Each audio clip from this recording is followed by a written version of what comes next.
আসসালামু আলাইকুম। আশা করি সবাই ভালো আছেন। আমি আজকে আপনাদের আমাদের দেশি মুরগিগুলো দেখাবো।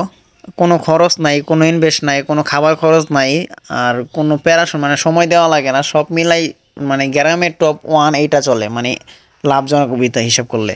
যেমন এইটা ছাইরা দিলে সারাদিন ঘুরা ফিরা আসতে আসতেছে, বড় হইতেছে, এইভাবে চলতেছে।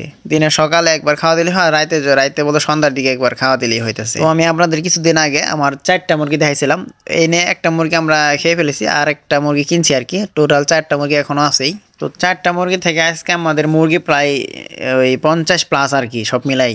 কিছুদিন আগে আমি 27টা বাচ্চা একটা ভিডিও দিয়েছিলাম, তো ওইখানে আমাদের এখন 23টা বাচ্চা এখনো আছে। আর এই যে এই বাচ্চাগুলাই মানে ওই 23টা আর কি, 27টা থেকে 23টা আসছে। কিছু আর হারাই গেছে এমনিতে আর কি। যেহেতু বাচ্চা বলতে সবটি মুরগি আমার সবগুলো চড়ে আমার ছাড়া থাকে আর কি। তো আমি খাবার নিয়ে সামনে যাই, দেখি আমাদের কোনো মুরগি নেই, একটা মুরগি ছাড়া। বাকিগুলো যে কই গেছে মানে আশেপাশে কোনো দেখা যাইতেছে না।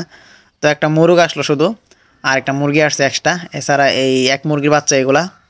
তো আরেকটা দেখলাম মানে উড়ানে দেখলাম এটা এই 2 দিন আগে ফুটি বাড়িয়েছে, মানে ফুটি বাড়িয়েছে বলতে বাচ্চা ফুটছে আর কি।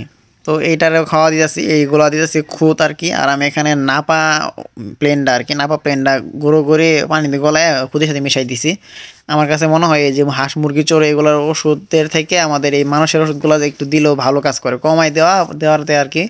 আমার মনে হয় ভালো কাজ করে। যেমন শীতটা পার হয়ে গেলেও আমার মুরগির কোনো ক্ষতি হয়নি, আল্লাহ দিলে কোনো ক্ষতি বা কোনো সমস্যা হয়নি। আর এখানে দেখতেছেন এখানে আরেকটা মুরগি আসছে, ওইটার বাচ্চা ওই একটু শুরু, এই যে 23টা বাচ্চা থেকে একটু শুরু, ওই সাদা যে দেখতেছেন সাদার মতো, ওইটার মাত্র 5টা বাচ্চা, 10টার মধ্যে 5টাই হারাই গেছে। এগুলা বড় হয়ে হারাইছে আর কি। আর যেহেতু এগুলো সবসময় খোঁজ খবর রাখা হয় না, এগুলা এই যে বাড়ির পিছনে আশেপাশে ঘুরে ঘুরে বেড়াই।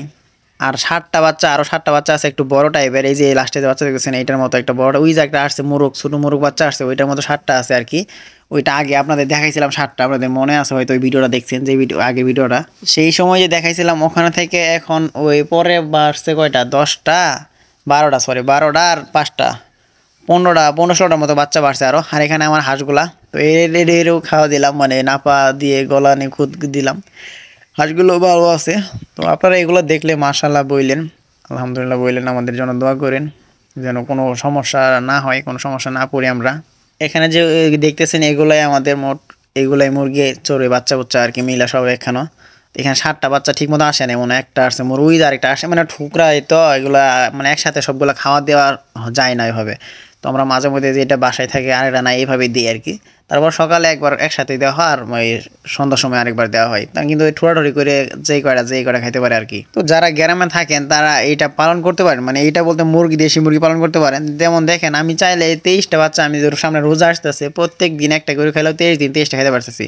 তো আমার নিজের মানে 100% পিওর দেশি আর কি, এগুলা কোনো ভেজাল নাই আর কি। এগুলা খাইলে কোনো ক্ষতি নাই, এমনিতে ভালো আছে। এমনিতে পোলট্রি বা অন্যান্য যে কালার বাট এই সেইগুলো খাওয়া কিন্তু ভালো না তেমন একটা, কারণ ওগুলা খাদ্য দিয়ে বড় করা হয়, অনেক ভ্যাকসিন দেওয়া হয় আরও। তো একটু চাইলে, যেমন আমি আগে কোনো সময় ইতুগুলা মানে বাচ্চা বা ইতুগুলা মুরগি আমার হয় না, অথচ এই শীতের ভিতরে দেখেন মুরগি এই সবগুলা আমাদেরই আর কি। তো আপনারা জানেন যারা আমার আগে হাতে ভিডিও দেখতেছেন, তো দেখেন এই শীতের ভিতরেও আল্লাহ দিলে সবগুলাই আমার ঠিক আছে বাচ্চা। তো চাইলে সবই সম্ভব, শুধু চেষ্টা প্লাস ইচ্ছা থাকা লাগবো। আর এখান থেকে আমরা আরও কিছু মুরগি বাড়াবো আর কি। এখন আপাতত 4টাতেই হয়ে যাচ্ছে, কারণ আমাদের বাচ্চা অনেকগুলো হয়ে গেছে। বাচ্চাগুলো শেষ করার পরেই মুরগি বাড়াবো। তো সবাই দোয়া করবেন যেন আল্লাহ এগুলো আমায় বরকত দান করেন। তো সবাই ভালো থাকবেন, আল্লাহ হাফেজ।